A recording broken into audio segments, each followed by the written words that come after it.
జై శ్రీరామ్. ఈరోజు హనుమాన్ జయంతి సందర్భంగా హన్మకొండ నగరంలోని ఒక ప్రముఖ రెస్టారెంట్లో హనుమాన్ జయంతి సందర్భంగా శుభాకాంక్షలు చెప్పే ప్రయత్నం చేస్తూ కేవలం హనుమాన్ జయంతి అని ఒక లైన్ పెట్టేసి హనుమంతుల వారు ఆకాశంలో ఎగురుతున్నట్టుగా ఒక చిత్రాన్ని పెట్టి పైన సూర్యుడు ఉండాల్సిన స్థానంలో ఒక బిర్యానీ పాట్ను పెట్టి హనుమంతుల వారిని కించపరిచే విధంగా హనుమంత్ జయంతి రోజున ఒక చిత్రాన్ని ఇన్స్టాగ్రామ్లో ఒక రెస్టారెంట్ యజమాని పోస్ట్ చేయడం జరిగింది. దీనికి సంబంధించిన సమాచారం నాకు జర్నలిస్ట్ సింధు అన్న గారు చేరవేయడం జరిగింది. దానికి స్పందించిన మేము ఆ రెస్టారెంట్కి చేరుకొని ఆ యజమాన్యాన్ని నిలదీయడం జరిగింది. ఈ సందర్భంగా వాళ్ళు తప్పు తెలుసుకొని క్షమాపణ కోరడం కూడా జరిగింది. వెంటనే ఆ చిత్రాన్ని కూడా వారు ఇన్స్టాగ్రామ్ నుంచి తొలగించడం జరిగింది.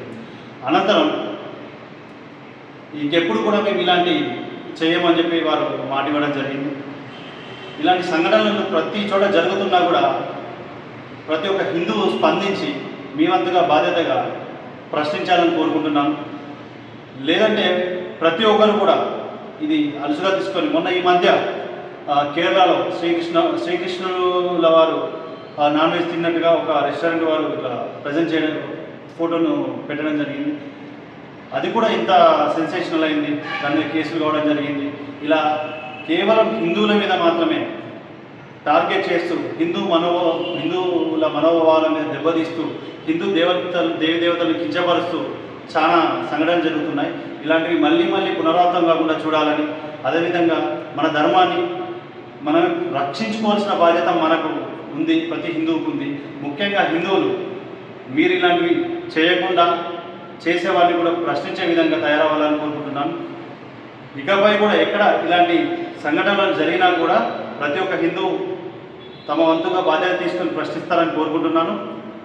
జై హింద్, భారత్ మాతాకి జై. జై శ్రీరామ్. ఈరోజు హనుమాన్ జయంతి సందర్భంగా హన్మకొండ నగరంలోని ఒక ప్రముఖ రెస్టారెంట్లో హనుమాన్ జయంతి సందర్భంగా శుభాకాంక్షలు చెప్పే ప్రయత్నం చేస్తూ కేవలం హనుమాన్ జయంతి అని ఒక లైన్ పెట్టేసి హనుమంతుల వారు ఆకాశంలో ఎగురుతున్నట్టుగా ఒక చిత్రాన్ని పెట్టి పైన సూర్యుడు ఉండాల్సిన స్థానంలో ఒక బిర్యానీ పాట్ను పెట్టి హనుమంతుల వారిని కించపరిచే విధంగా హనుమంత్ జయంతి రోజున ఒక చిత్రాన్ని ఇన్స్టాగ్రామ్లో ఒక రెస్టారెంట్ యజమాని పోస్ట్ చేయడం జరిగింది. దీనికి సంబంధించిన సమాచారం నాకు జర్నలిస్ట్ సింధు అన్న గారు చేరవేయడం జరిగింది. దానికి స్పందించిన మేము ఆ రెస్టారెంట్కి చేరుకొని ఆ యజమాన్యాన్ని నిలదీయడం జరిగింది.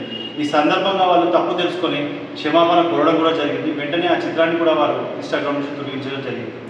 అనంతరం ఇంకెప్పుడు కూడా మేము ఇలాంటి చేయమని చెప్పి వారు మాట ఇవ్వడం జరిగింది.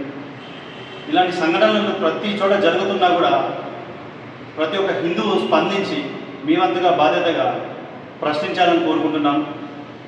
లేదంటే ప్రతి ఒక్కరు కూడా ఇది అలుసుగా తీసుకొని మొన్న ఈ మధ్య కేరళలో శ్రీకృష్ణుల వారు నాన్ వెజ్ తిన్నట్టుగా ఒక రెస్టారెంట్ వారు ఇట్లా ప్రజెంట్ చేయడం ఫోటోను పెట్టడం జరిగింది. అది కూడా ఇంత సెన్సేషనల్ అయింది. దాని మీద కేసులు కావడం జరిగింది. ఇలా కేవలం హిందువుల మీద మాత్రమే టార్గెట్ చేస్తూ హిందువుల మనోభావాల మీద దెబ్బతీస్తూ దేవతలు కించపరుస్తూ చాలా సంఘటనలు జరుగుతున్నాయి. ఇలాంటివి మళ్ళీ పునరావృతం కాకుండా చూడాలని, అదేవిధంగా మన ధర్మాన్ని మనం రక్షించుకోవాల్సిన బాధ్యత మనకు ఉంది, ప్రతి హిందువుకు ఉంది. ముఖ్యంగా హిందువులు మీరు ఇలాంటివి చేయకుండా చేసేవాడిని కూడా ప్రశ్నించే విధంగా తయారవ్వాలని కోరుకుంటున్నాను. ఇకపై కూడా ఎక్కడ ఇలాంటి సంఘటనలు జరిగినా కూడా ప్రతి ఒక్క హిందువు తమ వంతుగా బాధ్యత తీసుకొని ప్రశ్నిస్తారని కోరుకుంటున్నాను. జై హింద్, భారత్ మాతాకి జై.